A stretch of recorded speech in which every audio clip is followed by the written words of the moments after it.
러시아의 대문호인 레프 톨스토이가 쓴 사람은 무엇으로 사는가라는 소설이 있습니다. 내용이 이렇습니다. 하나님께로부터 징계를 받은 한 천사가 있었어요. 이 천사의 이름은 미카엘입니다. 하나님은 미카엘을 천국에서 내어 쫓으시면서 그에게 세 가지 질문을 던져 주십니다. 그리고 그 각각의 질문에 대한 답을 찾아오라고 말씀하시죠. 그가 세 가지 질문의 답을 모두 찾으면 다시 천사로의 신분을 복구시켜 주겠다, 이렇게 약속을 해 주세요. 그 세 가지 질문은 이것입니다. 첫 번째, 사람의 마음에는 무엇이 있는가? 두 번째, 사람에게 주어지지 않은 것은 무엇인가? 그리고 마지막 세 번째, 사람은 무엇으로 사는가? 그렇게 미카엘은 이 세 가지 질문을 안고 땅으로 내려오게 됩니다. 천사의 옷과 날개를 잃고 추위와 배고픔에 지쳐 길거리에 쓰러져 있었어요. 그때 마침 그 곁을 지나가던 구두수선공 시몬이 그를 발견합니다. 시몬은 비록 가난했지만 착하고 마음이 아주 따뜻한 사람이었어요. 고민 끝에 그를 자신의 집으로 데리고 갑니다. 그에게 따뜻한 음식과 옷, 그리고 잠자리를 제공했어요. 시몬의 아내였던 마트료나는 처음에는 그를 탐탁지 못하게 여겼습니다. 지금 당장 우리의 처지도 너무 어려운데 웬 손님을 돌보느냐라는 것이 그녀의 생각이었죠. 하지만 그 자신의 마음을 뉘우치고는 전심으로 미카엘을 돌보며 대접하기 시작합니다. 미카엘은 이 부부의 모습을 보면서 첫 번째 질문에 대한 대답을 찾게 돼요. 사람의 마음에는 무엇이 있는가? 그래도 사람의 마음에는 여전히 누군가를 긍휼히 여기는 마음이 있구나. 불쌍한 사람들, 헐벗은 사람들을 보면 돌보고 싶은 그 긍휼의 마음이 사람들에게는 여전히 존재하구나 하는구나. 그것은 참 아름다운 마음이로구나. 미카엘은 시몬에게서 구두수선하는 법을 배우면서 그들과 함께 거하게 됩니다. 하루는 동네에서 가장 돈이 많고 힘이 센 사람이 그의 집 문을 두드립니다. 값비싼 가죽 뭉치를 그에게 건네며 이렇게 말해요. 내가 오랫동안 편안하게 신을 수 있는 구두를 한 켤레 만들어 주시오. 튼튼하게 만들어야 오래 신을 수 있으니 잘 부탁합니다. 시몬은 이 작업을 미카엘에게 한번 해보라고 맡겼습니다. 그런데 이게 웬일입니까? 미카엘이 만든 것은 부자가 주문한 튼튼한 구두가 아니었습니다. 그는 며칠간 열심히 만들었는데 무엇을 만들었냐면 시신에게 신기는 장례용 슬리퍼를 만들어 놓은 거예요. 시몬이 크게 당황하고 있을 때 누군가 그의 집 문을 두드립니다. 며칠 전 방문했던 그 부자의 개인 비서였어요. 비서가 말합니다. 이보시오, 계획이 바뀌었습니다. 우리 주인이 어젯밤에 갑자기 사망했습니다. 구두 말고 장례용 슬리퍼를 제작해 주시오. 미카엘은 그 부자의 모습을 보면서 두 번째 질문에 대한 답을 찾게 됩니다. 사람에게 주어지지 않은 것은 무엇인가? 그렇구나. 사람은 당장 내일 일을 예측할 수 없구나. 그래서 자신에게 정말 필요한 것이 무엇인지를 아는 지혜가 사람에게는 주어져 있지 않구나. 그로부터 또 몇 년의 시간이 흘렀어요. 한 여인이 쌍둥이 아이들을 데리고 시몬의 집을 찾았습니다. 두 아이들에게 신길 구두를 주문했어요. 그런데 미카엘은 이 아이들이 이상하게 낯설지가 않은 겁니다. 기억을 가만히 더듬어 보았어요. 몇 해 전 하나님께서 자신에게 데려오라고 하신 여인의 아이들이었습니다. 그때 미카엘은 하나님 명령에 불순종했습니다. 하나님, 어떻게 그러실 수 있습니까? 이제 막 쌍둥이를 출산한 아이들의 엄마를 데려오라고 하시다니요. 이건 좀 너무한 것 아닙니까? 저는 그 명령에는 순종할 수 없을 것 같습니다. 그 일로 미카엘은 천사의 자리에서 쫓겨나게 되었던 거죠. 다행히도 아이들은 예쁘게 잘 자라고 있었습니다. 물론 아이들의 엄마는 당시의 친모가 아니었죠. 미카엘은 이 여인으로부터 그동안 있었던 일에 대한 자초지정을 다 들을 수가 있었어요. 아이들이 태어난 직후 아이들의 부모는 모두 사망하고 말았습니다. 마을 사람들이 갓나이 둘을 놓고 이 아이들을 어떻게 할지 회의를 했다고 합니다. 고아원으로 보내자는 의견이 대다수였어요. 하지만 이 여인은 그렇게 할 수가 없었습니다. 사람들에게 말합니다. 이 두 아이들을 제가 키우겠습니다. 제 딸들처럼 여기며 사랑하겠습니다. 그렇게 두 아이들은 이 여인의 사랑을 받으며 지금까지 잘 자라오고 있었던 거죠. 두 아이들을 만난 그 자리에서 미카엘은 마지막 세 번째 질문에 대한 답을 찾게 됩니다. 사람은 무엇으로 살아가는가? 슬픔과 절망, 아픔을 만나게 되더라도 그것을 견뎌내고 극복할 수 있는 힘은 결국 사랑이구나. 사람은 사랑하고 사랑받을 때에 살 수 있고 가장 빛나고 존귀할 수 있는 존재구나. 이 깨달음을 얻게 됩니다. 미카엘이 마지막 세 번째 답을 찾은 순간 그의 몸이 환하게 빛나기 시작합니다. 그리고 다시 천사의 모습으로 하늘로 올라갈 수 있었다는 거예요. 인간의 삶과 또 인생이 무엇인지에 대한 깊은 통찰을 담아내고 있는 이야기라고 생각합니다. 이 이야기 내용처럼 인간에게는 치명적인 한계가 있죠. 그것은 무엇입니까? 당장 나에게 필요한 것이 무엇인지를 생각보다 우리가 잘 알지 못한다는 거예요. 내일 나에게 어떤 일이 어떻게 일어날지 알지 못합니다. 그러면서도 1년 뒤, 5년 뒤, 10년 뒤의 일들에 대하여 염려합니다. 그리고 걱정하는 거예요. 이것이 인간의 한계이고 어리석음이죠. 하지만 그럼에도 불구하고 인간이 존귀하고 인생이 가치 있는 이유는 무엇입니까? 사랑 때문이에요. 어려움 당한 이들을 긍휼히 여기는 마음, 자신을 희생하여 누군가를 섬기는 사랑입니다. 사람은 사랑으로 인해서 비로소 사람다울 수 있다라는 것이 톨스토이가 이 작품을 통해서 우리에게 하고자 하는 메시지는 아닌가라는 생각을 해보게 됩니다. 여러분, 그렇죠. 실제 우리 삶에 있어서, 인생에 있어서 사랑은 너무 중요한 요소인 것을 보게 됩니다.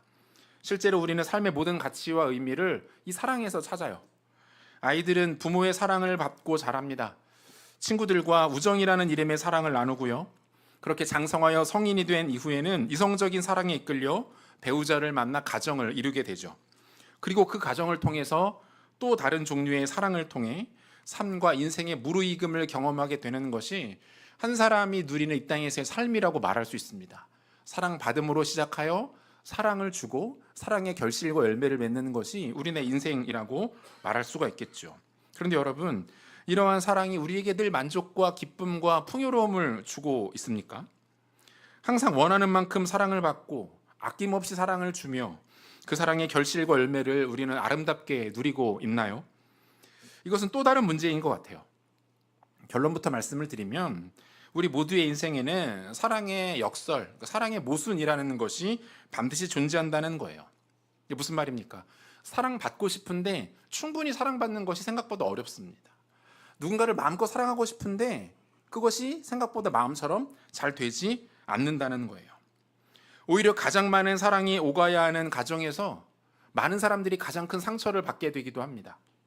자녀를 향한 부모의 사랑이 오히려 자녀를 힘들게 만들거나 나아가 자녀 인생을 망치는 경우들도 비일비재합니다.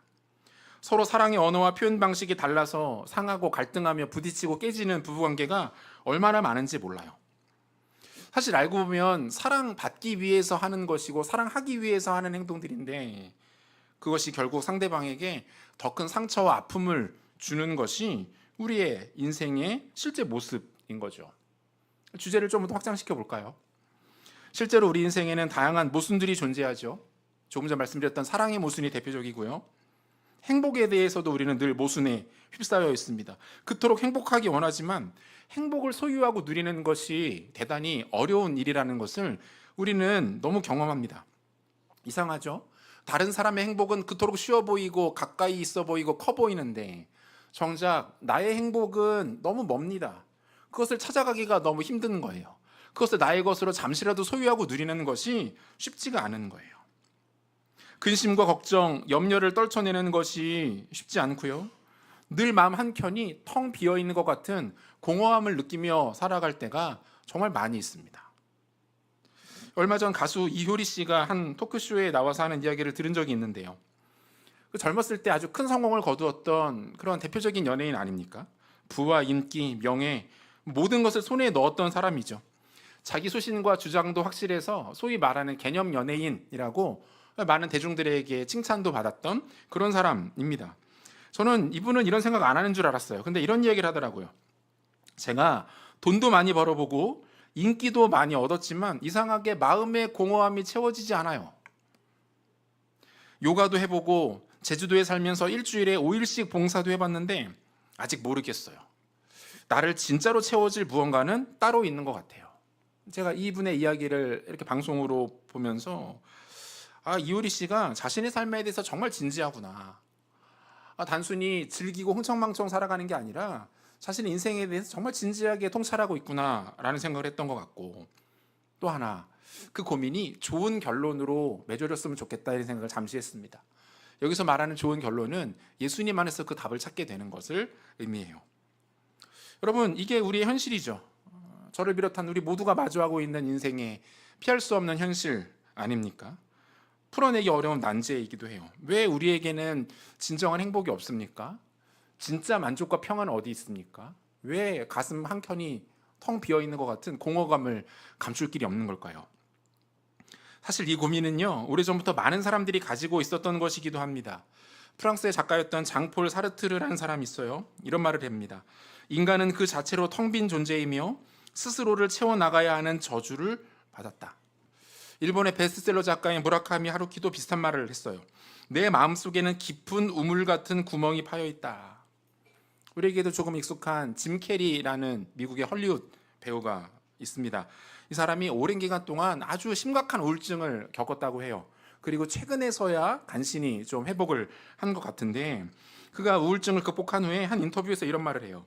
세상 모든 사람이 부자가 되고 유명해져서 자기가 꿈꾸던 모든 것을 가져봤으면 좋겠습니다. 그래야 그것이 정답이 아니라는 것을 깨닫게 될 테니까요. 자신의 진짜 경험에서 나온 이야기죠. 돈도 벌어보고 쾌락도 경험해보고 인기와 명성 다 얻어봤는데 거기에 정답이 있지 않다는 것, 그것으로 인생이 만족되지 않다는 것을 이 사람이 너무 뼈저리게 느낀 거예요. 여러분, 이들의 공통된 고백은 뭡니까? 이 땅에 태어난 모든 사람들은 그 내면에 커다란 구멍 하나씩을 갖고 있다는 거예요. 그런데 그 구멍이 그 무엇으로도 채워지지 않더라는 거죠.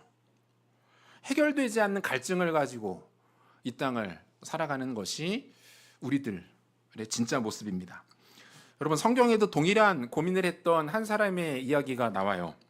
이스라엘의 왕이었던 솔로몬이 했던 고백입니다. 솔로몬은 일반 역사가들도 인정하는 인류에서 가장 큰 부와 권력, 명성, 인기, 쾌락을 누렸던 사람 중에 한 사람입니다. 그러니까 실제로 이런 연구를 하는 사람들이 있나 봐요. 인류 역사에서 각 시대별로 부, 권력, 힘의 크기 이런 것들을 계산해서 통계를 했다고 합니다. 인류 역사에서 가장 많은 부를 누렸던 사람, 가장 부자였던 사람이 2위가 미국의 석유재벌 록펠러였고요. 1위가 이스라엘의 왕이었던 솔로몬이라는 거예요. 군사력, 외교력, 실질적인 영향력 등을 다 감안했을 때에도 이 솔로몬이라는 사람이 인류 전체에서 가장 큰 힘과 부와 권세를 누렸을 것이다, 이렇게 말합니다. 어디 그뿐입니까? 그가 가지고 있었던 지식, 지혜, 그가 누렸던 기쁨과 쾌락, 모든 것을 감안하면 이 땅에 태어난 사람 중에 솔로몬보다 더 좋은 것을 누렸던 사람은 없을 것이다라고 충분히 말할 수 있다는 거예요. 그런데 이 사람이 뭐라고 말하고 있는지를 확인해 볼 필요가 있습니다. 성경이 기록되어 있어요. 구약성경 전도서 1장 2절과 3절을 보니까요, 이렇게 되어 있습니다. 전도자가 이르되 헛되고 헛되며 헛되고 헛되니 모든 것이 헛되도다. 해 아래에서 수고하는 모든 수고가 사람에게 무엇이 유익한가? 그래서 전도자는 솔로몬 자신을 말해요. 인생에 대한 그의 결론은 뭡니까? 다 헛되다는 거예요. 공허하다는 거예요. 많은 걸 가져봤습니다. 다 누려봤어요. 칭찬도 마음껏 들었어요. 사랑도 받아봤어요. 쾌락도 경험했습니다. 근데 그 뒤가 아무것도 없다는 거예요. 그 무엇도 자신을 만족시키지 못하더라. 그래서 그가 말하는 결론은 헛됨이에요. 한 곳만 더 볼까요? 전도서 2장 11절. 그 후에 내가 생각해 본즉 내 손으로 한 모든 일과 내가 수고한 모든 것이 다 헛되어 바람을 잡는 것이며 해 아래서 무익한 것이로다. 여러분, 솔로몬이 자신의 인생에서 내리고 있는 결론은 분명합니다. 애둘러 말하지 않아요. 분명하게 단 한 단어로 표현합니다. 헛됨이에요. 공허하다는 거예요. 모든 것들을 경험하고 누려봤는데 결국 그 인생이 흐르는 곳은 모두가 똑같은 모습. 싸늘한 시신이 되어 좁은 관 속에 갇혀 결국 한 줌 흙으로 돌아가는 것이 이 땅에 태어난 모든 사람의 결말이라고 이야기하고 있는 거죠. 자, 여러분 너무 잘 들어주고 계시는데 여기까지 한번 정리를 간단하게 해볼까요? 이 땅에 존재하는 모든 인간에게 가장 중요한 것은 사랑이라고 우리가 점검했습니다. 사람을 사람답게 만드는 것이 사랑이죠. 우리가 그토록 갈망하는 사랑을 온전히 누리는 것은 매우 어렵고 동시에 제한적인 일이다. 사랑의 모순과 역설이 존재한다는 거예요. 그런데 그 이유는 뭡니까? 우리 안에 존재하는 커다란 내면의 구멍. 채워지지 않는 내면의 빈자리들 때문에 이 사랑을 우리가 온전히 누리지 못하고 만족함이 없는 거죠. 우리의 힘으로 또한 세상에 존재하는 것들로 이것을 채워보려고 하는 것은 무의미합니다. 그 무엇도 채울 수가 없는 거예요. 마치 사막 한가운데에 내가 호수를 만들겠다고 모래 위에 물을 붓는 것과 같고, 바다 위에 길을 내겠다고 바다를 바가지로 바닷물을 퍼내는 것과 같은 어리석은 시도일 뿐이라는 거예요. 그러면 여러분, 우리는 한 가지를 더 질문해 볼 필요가 있죠. 왜 우리 가슴에는, 우리 마음에는 이처럼 공허한 큰 구멍이 생겨나게 되었는가? 성경은 그 이유를 죄 때문이라고 이야기하고 있습니다. 로마서 3장 23절을 보니까요, 모든 사람이 죄를 범하였음에 하나님의 영광에 이르지 못하더니, 이렇게 말해요. 그러니까 이 땅에 태어나서 존재하며 죽어가는 모든 사람에게는 죄가 있기 때문에 하나님의 영광, 바꿔 말하면 진정한 기쁨, 만족, 평안 가운데 들어갈 수 없다라고 성경은 선언합니다. 여러분, 성경이 말하는 죄는요, 우리가 일반적으로 생각하고 있는 죄하고는 조금 다릅니다. 우리는 죄를 매우 제한적으로 해석해서 적용하는 경향이 있죠. 그래서 우리는 죄를 어떻게 생각합니까? 법을 어기는 것이다, 이렇게 생각을 하고요. 아무리 넓게 잡아도 법을 어기는 것까지는 아니지만 다른 사람에게 피해를 입히는 것, 또한 도덕적, 윤리적으로 잘못된 어긋난 태도를 보이는 것을 죄라고 생각을 해요. 그래서 실제로 죄에 대해서 이런저런 이야기를 나눠보면 어떤 분들은 이런 말씀 하십니다. 내가 왜 죄인입니까? 평생 법 한 번 어겨본 적이 없습니다. 저는 경찰서 한번 가본 적이 없어요. 다른 사람한테 특별히 피해주며 살아가지 않았습니다. 다른 사람이 보지 않는데도 저는 신호등까지 꼬박꼬박 잘 지킵니다. 맞죠? 세상적인 기준으로 보면 그분은 죄인이 아닙니다. 오히려 칭찬받아 마땅한 의인이죠. 그런데 문제는 뭡니까? 하나님의 기준은 조금 다르다는 거예요. 여러분, 성경이 말하는 죄는요, 우리의 행동을 가지고 문제 삼지 않습니다.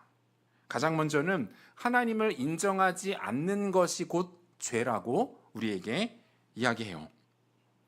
여러분, 성경은 온 우주 만물을 하나님이 만드셨다고 선언합니다.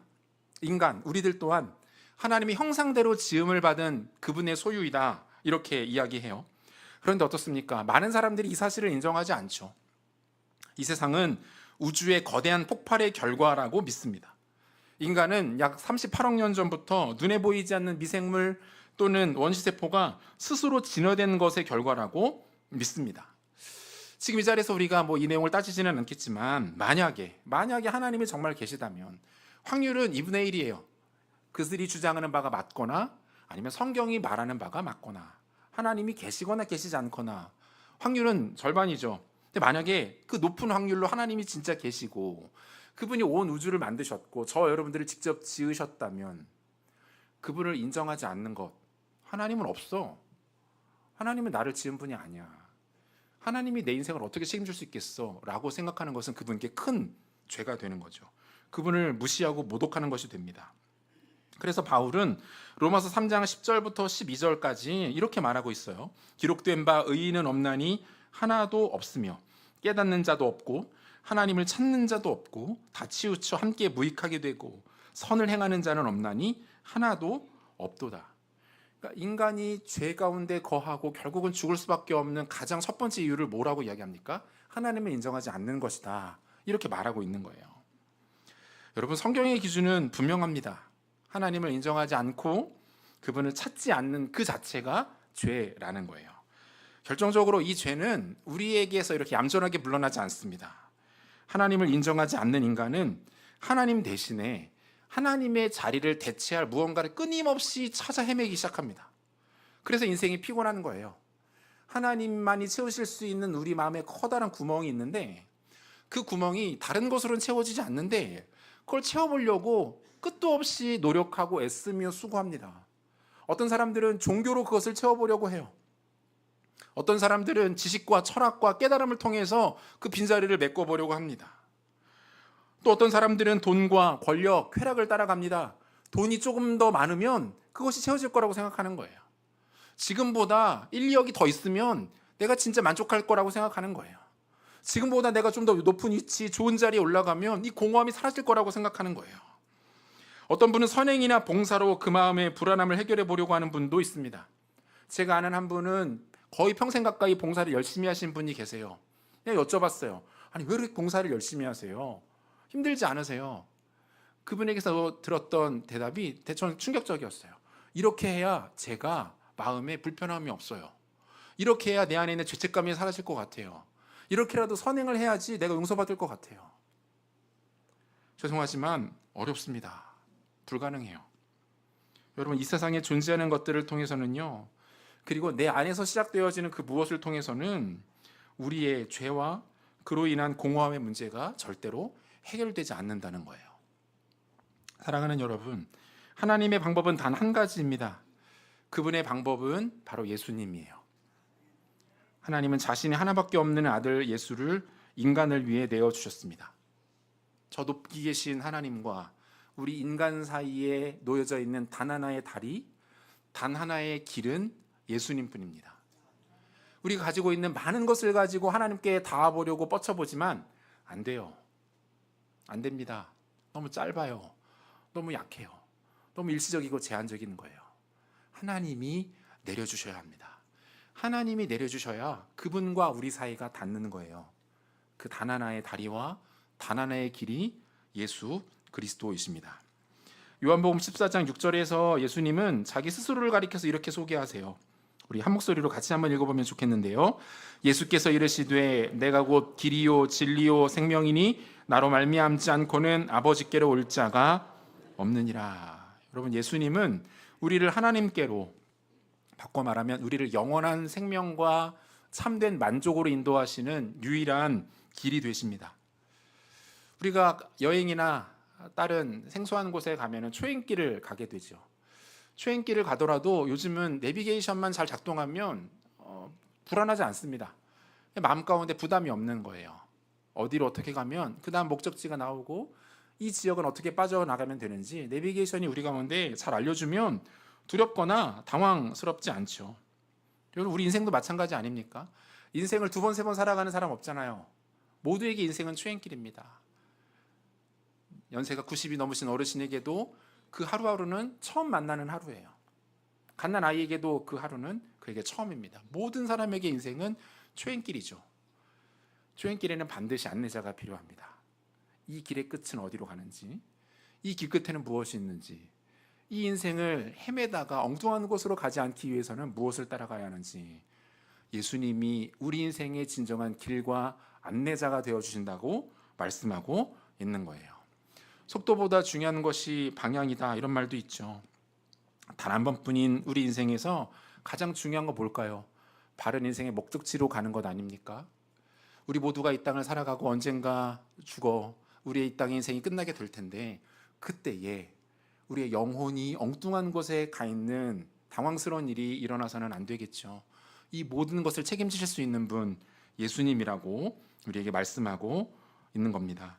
또한 그분은 진리이십니다. 우리가 살아가는 이 세상 얼마나 거짓과 위선으로 가득 차 있나요? 가장 가까운 사람도 믿기 어려운 세상이 되어가고 있고요. 상냥한 웃음과 미소를 머금고 다가와서는 나를 실컷 이용해 먹고 배신하는 일들도 비일비재합니다. 그런데 예수님은 그렇지 않으시다는 거예요. 언제나 변함없이 우리에게 진리가 되어주신다. 진심으로 우리를 되어주신다는 거예요. 그분에게는 거짓이 없습니다. 가식도 없습니다. 위선적이지도 않으세요. 그래서 우리는 그분을 있는 모습 그대로 우리를 내어드릴 수 있는 거고, 언제나 그분을 의지하고 믿고 따라갈 수 있는 겁니다. 가지고 있는 많이 있는 마음의 문제, 고통, 외로움, 염려, 하나님 앞에 내려놓고 기도하면 하나님의 위로가 경험되는 거예요. 하나님의 만져주심이 우리가 느껴집니다. 삶의 새로운 활력이 돋기 시작하고요. 헤쳐나갈 수 있는 길이 보입니다. 견뎌낼 수 있는 힘이 부어집니다. 내 안에서 절대로 나올 수 없는 것들이에요. 누군가 도와줄 수 있는 종류의 것들이 아닙니다. 하나님이 우리에게 주시는 그분의 진리가 분명히 존재한다라는 거예요. 결정적으로 예수님은 생명이 되십니다. 우리가 잘 아는 것처럼 예수님은 이 땅에서 33년을 사셨어요. 30년을 평범한 사람처럼 사셨고 마지막 3년을 메시아의 사역, 구원자의 사역을 감당하십니다. 그래서 보통 우리가 그 3년을 공생애 이렇게 부르기도 하는데요. 그리고 십자가에 달려 죽임을 당하셨죠. 그런데 예수님은 죽음으로 자신의 인생을 끝내지 않으셨어요. 성경은 예수님이 성경의 예언대로 죽은 지 사흘 만에 다시 살아나셨다라고 이야기합니다. 그리고 성경은 이것을 가리켜서 부활이라고 말해요. 여러분, 우리가 성경을 쭉 읽어보면요, 죽었다가 살아나는 사람들의 이야기가 종종 나옵니다. 그리고 그것이 뭐 과학적으로 검증됐는지 모르겠는데 실제로 세상에서도 잠깐 동안 생명이 끊어졌다가 다시 일어나는 사람들의 이야기들도 종종 듣기도 하죠. 그런데 그것을 가리켜서 우리가 부활했다고 말하지 않아요. 회생과 부활은 다른 거죠. 차이점이 뭡니까? 부활은 다시 죽지 않은 겁니다. 죽음을 완전히 극복하는 거죠. 예수님은 십자가에 달려 죽으셨다가 다시 살아나셨습니다. 그리고 지금도 살아계신 하나님이 되시는 거예요. 그래서 그분에게는 생명이 있는 거죠. 자신이 죽음을 극복하여 영원한 생명을 소유하셨기에 자신을 믿고 의지하는 모든 자들에게 동일한 이 생명을 나누실 수가 있는 겁니다. 2000년의 기독교 역사 속에서 부활이 거짓말이라는 것을 밝혀내려고 수많은 사람들이 시도했어요. 말이 되나? 사람이 죽었다 다시 살아나? 지금도 안 죽었다고? 그건 있을 수 없는 일이야. 그 예수의 제자들이 만들어낸 신화 같은 이야기야. 사람들이 이것을 증명해 보려고 엄청나게 많이 애를 썼어요. 심지어 한 기자는 예수님의 부활이 거짓이라는 것을 취재하다가 그것이 불가능하다는 것을 깨닫고 포기했습니다. 그 과정에서 자신이 예수님을 믿고 이후에 목사가 되기도 했어요. 사랑하는 여러분, 예수님은 하나님이 죄인들에게 보내신 그분으로부터 우리에게 연결된 단 하나의 통로이고 다리입니다.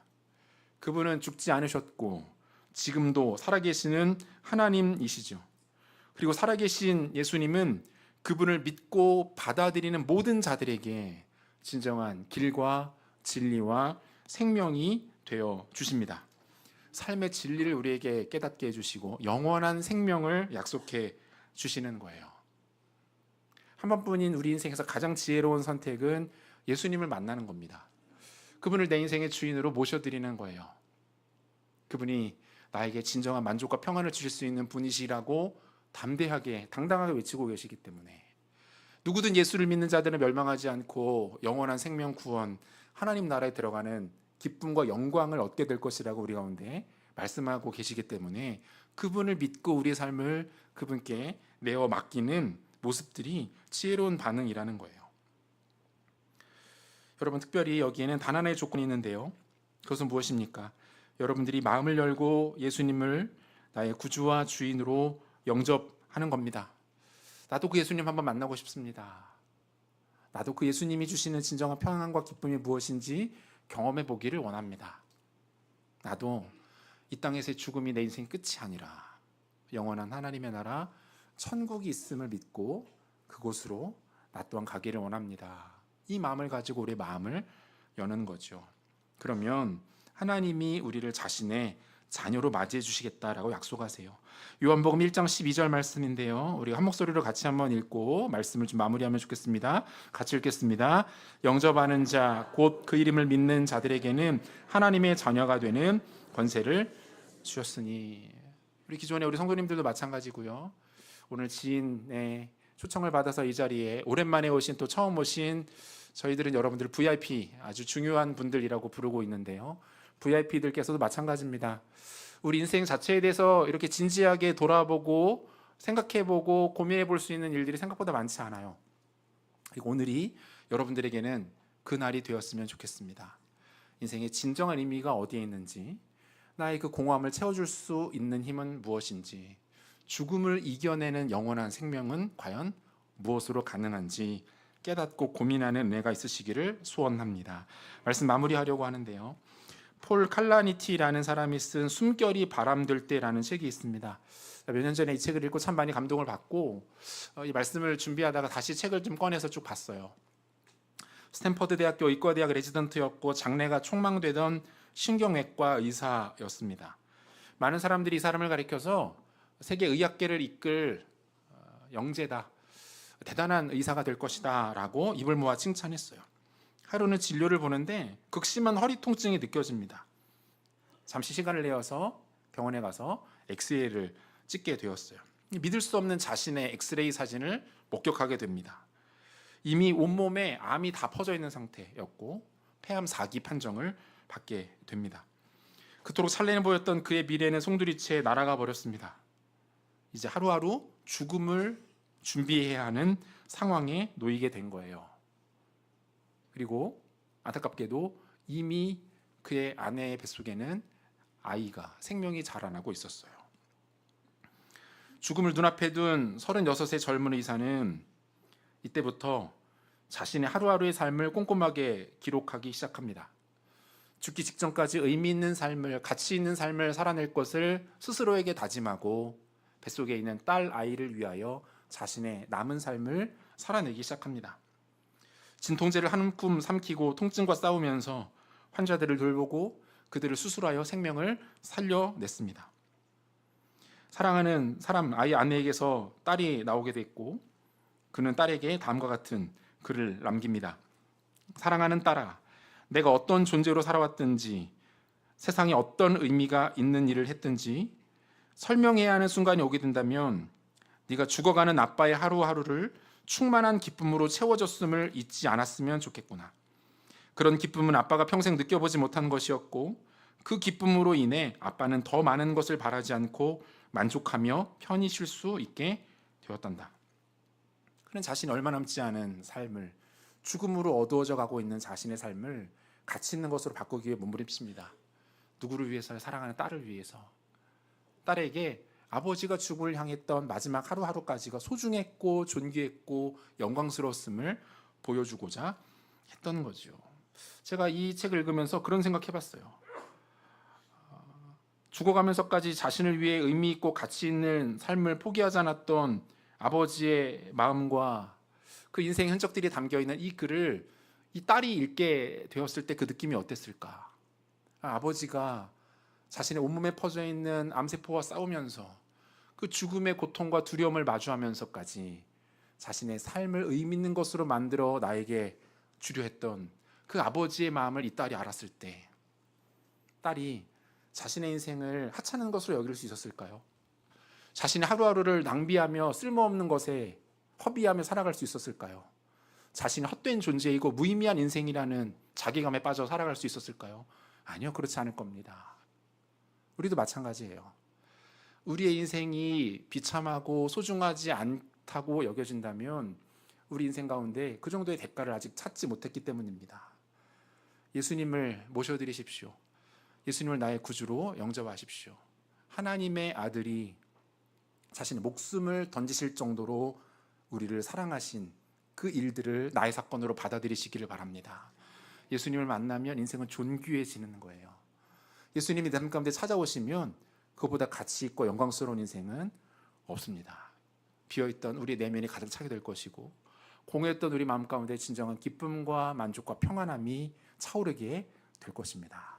결정적으로 우리는 이 땅을 살아갈 뿐 아니라 이 땅을 떠나서도 영원한 하나님의 나라, 죽음의 고통과 두려움과 염려가 사라진 그 하나님 나라에서 영원토록 기쁨과 만족과 평안을 누리게 될 것입니다. 그 영광스러운 초청이 여러분 앞에 있습니다.